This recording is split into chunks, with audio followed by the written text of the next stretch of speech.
All right, we're going to look at how Arianists, people who deny Yahusha's deity, such as Jehovah's Witnesses and biblical Unitarians, we're going to see what their view of Philippians chapter 2, verse 6 to 8 is, okay, and see how they interpret this. So Philippians 2, 6 to 8, who although he, Yahusha, existed in the form of God, did not regard equality with God a thing to be grasped, but emptied himself, taking the form of a bondservant, and being made in the likeness of men, being found in appearance as a man, he humbled himself by becoming obedient to the point of death, even death on a cross. All right, can you guys see this? Should I zoom in a little more? Maybe I could do a little bit more. Because he's blind. I'm at 175 right now. All right, here we go. Ready? These verses in Philippians are, and if anybody has a question, something doesn't make sense, just ask. Just jump in and say, that doesn't make sense to me. All right. These verses in Philippians are very important to Trinitarian doctrine. Okay. Those who believe Jesus is God, God is three persons, although they have also accused division among Trinitarians. They have also caused divisions amongst Trinitarians. So they're claiming that even Trinitarians don't agree on how Philippians 2 is interpreted. They must be dealt with thoroughly. There are several arguments wrapped into these two verses, and we will deal with them point by point. Matter of fact, let's go to is that the first point? Yes, this is the first point. So I'm going to stay here. It says, first, many Trinitarians assert that the word form, which is the Greek word morphe, refers to Messiah's inner nature as God. This is so strongly asserted that in verse 6, the NIV has being in very nature God. All right. But we Unitarians, do not believe that morphe refers to the inner essential nature. We will give evidence that it refers to an outer form. See that, D-Rail? D-Rail's not here right now. He's missing this. So this is a summary of their belief so far. Their first point is that the word form, D-Rail, does not refer to the inner nature, but the outer form, the outer appearance. That's how they redefine up here where it says, although he existed in the form of God, he's saying that he existed in the outward form, in an image of God. Now, how they define God here, I don't know if they're going to define it as a mighty one, a divine being, right? Because that's what they tend to do. They tend to redefine, like the Jehovah's Witnesses. I wonder, you know what? Give me a second. I want to see what the Jehovah's Witness Bible says, because I have one, actually. I have a physical one. All right, I got the New World Translation, the Jehovah's Witness Watchtower Bible. Okay. I'm just curious to see what they have for Philippians 2, verse 6. It says, who, although he gave no consideration to a seizure. Oh, man, hold on. Let's see. Make sure I got the right chapter verse. I got the book, Philippians. I got chapter 2 and verse 6. It says, I'm going to start at verse 5. It says, keep this mental attitude in you that was also in Messiah Yahusha, who, although he was existing in God's form, there we go. I read the wrong verse. Who although he was existing in God's, capital God's, form, gave no consideration to a seizure, namely that he should be equal to God. Well, they just added to the Bible, the scriptures. Absolutely. That's what they do, man. They're known for that. Can you repeat that again? Yeah.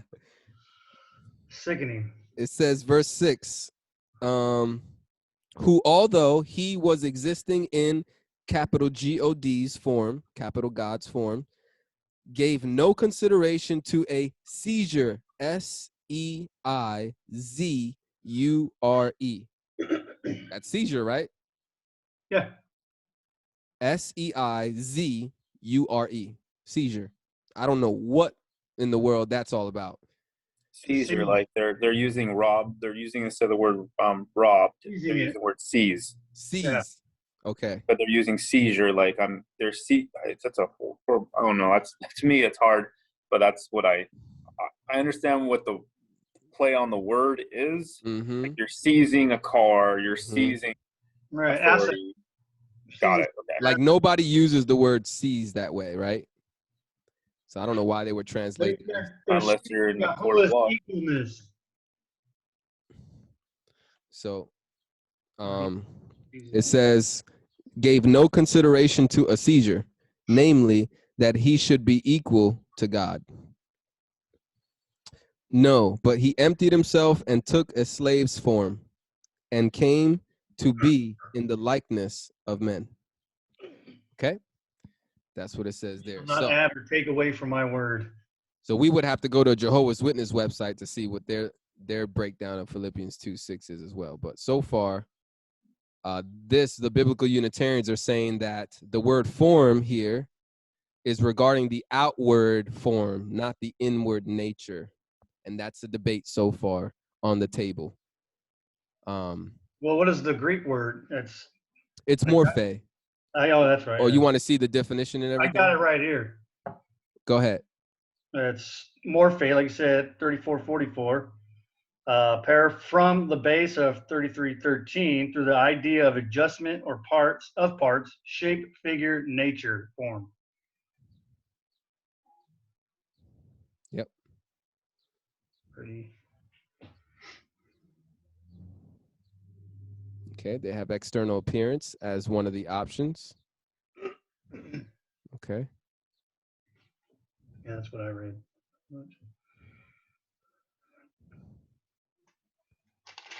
All right, and then this word shows up 3 times, Mark 16:12. After that, he appeared in another form to 2 of them as they walked and went into the country. So Yahusha appeared to disciples in another form. That's why they couldn't recognize him when he was walking with them.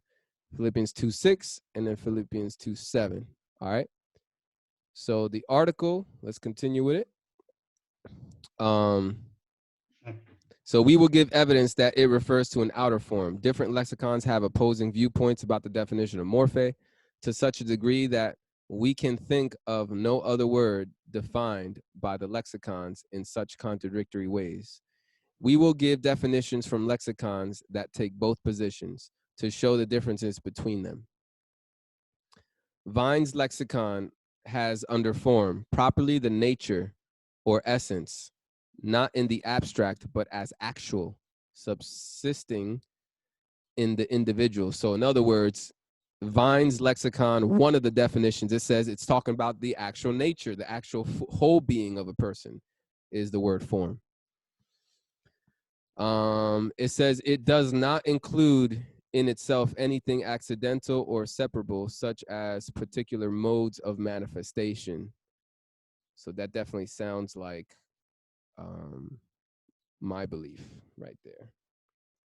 Using lexicons like Vine's, Trinitarians boldly make the case that the nature underlying Yahusha's human body was God. In other words, saying that Yahusha was God, which goes with John 1:1, right? In the beginning was the Word, Word was with and was God. Trinitarian scholars like Vine contrast morphe, which they assert refers to an inner essential nature, with schema in verse 8. So the word schema, just for you guys, verse 8 is appearance. Okay, being found in appearance, being found in schema. So if we go here, Philippians 2:6. Verse 8, the word appearance. Where is it? Fashion, in fashion or in appearance is schema, G4976. All right, so that's what they're referring to in the article.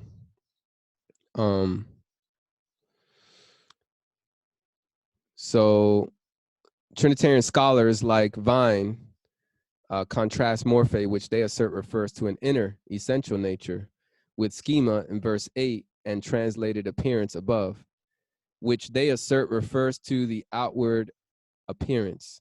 We admit that there are many Trinitarian scholars who have written lexicon entries or articles on the Greek word morphe and concluded that Messiah must be God. A Trinitarian wanting to prove his point can quote from a number of them. However, we assert that these definitions are biased and erroneous. In addition, we could not find any non-Trinitarian scholars who agreed with the conclusion of the Trinitarian scholars, while many Trinitarian sources agree that morphe refers to the outward appearance and not an inner nature. A study of other lexicons, many of them Trinitarian, gives a totally different picture than the Vine's lexicon. In Bullinger's critical lexicon, morphe is given a one-word definition, form. The scholarly lexicon by Walter Brouwer, translated and revised by Arndt and Gingrich, was under morphe, quote, form, outward appearance, shape. The Theological Dictionary of New Testament, edited by Gerard Kittle, has, quote, form, external appearance. Kittle also notes that morphe and schema are often interchangeable. Robert Thayer, in his well-respected lexicon, has under morphe the form by which a person or thing strikes the vision, the external appearance. Thayer says that the Greeks said that children reflect the appearance morphe of their parents, something easily noticed in every culture. What's wrong with this so far from what we've been learning today about image? Yahusha being the image of God. What's wrong with this? He's like a doppelganger. That's pretty much what they're saying. He's like a doppelganger. He is not God, because he just has like a shell appearance of the eternal God. He's reflecting characteristics of someone else. Thayer says that the Greeks said that children reflect the appearance of their parents. So now he's bringing a morphe to a just reflecting the image of. But what did we learn about Yahusha and the word image of God? What did we learn? What does the scripture say?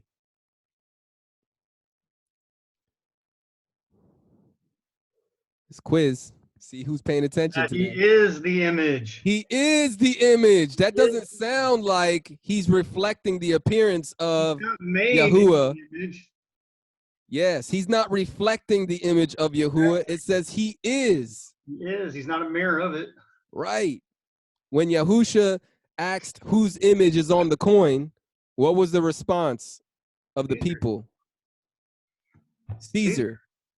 It didn't say Was a man. it's reflecting the likeness of Caesar, meaning somebody else. That's not John. That's not Billy Bob Joe.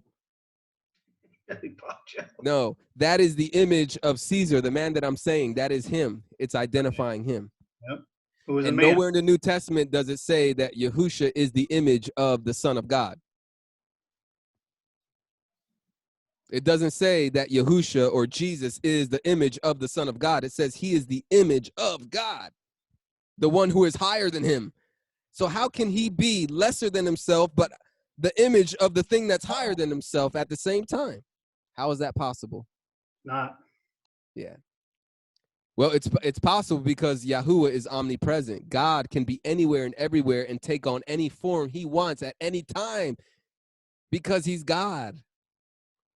If angels could take on a form, if angels can come down to this earth and look like men during the times of Sodom and Gomorrah and Lot, remember the men wanted to take those angels. They said, let these men, all right, they were homosexuals, homos, knocking down Lot's door saying, we want those guys that are with you.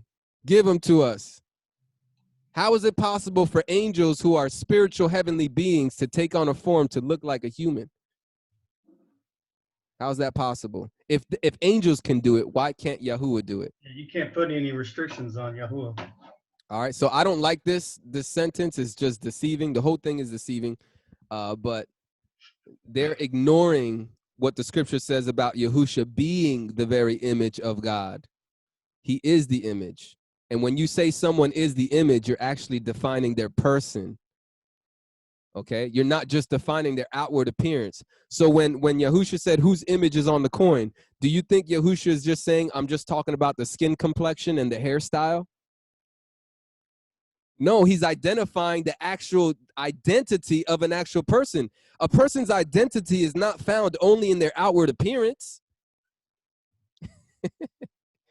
Right? Nobody talks like that.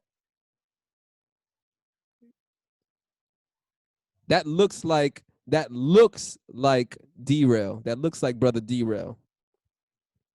It looks like the person Derail. I'm not saying it just looks like his outward appearance. It looks like the person I know. Anyway, I'm gonna get into this more later, but I thought that this sentence was very telling. They're exposing themselves by going this low, this far away, and saying that the word that's being used here, morphe, is similar to how children reflect the appearance of their parents. That's horrible. That's horrible. Something easily noticed in every culture. Thayer also notes that some scholars try to make morphe refer to that which is intrinsic and essential, in contrast to that which is outward and accidental, but says the distinction is rejected by many.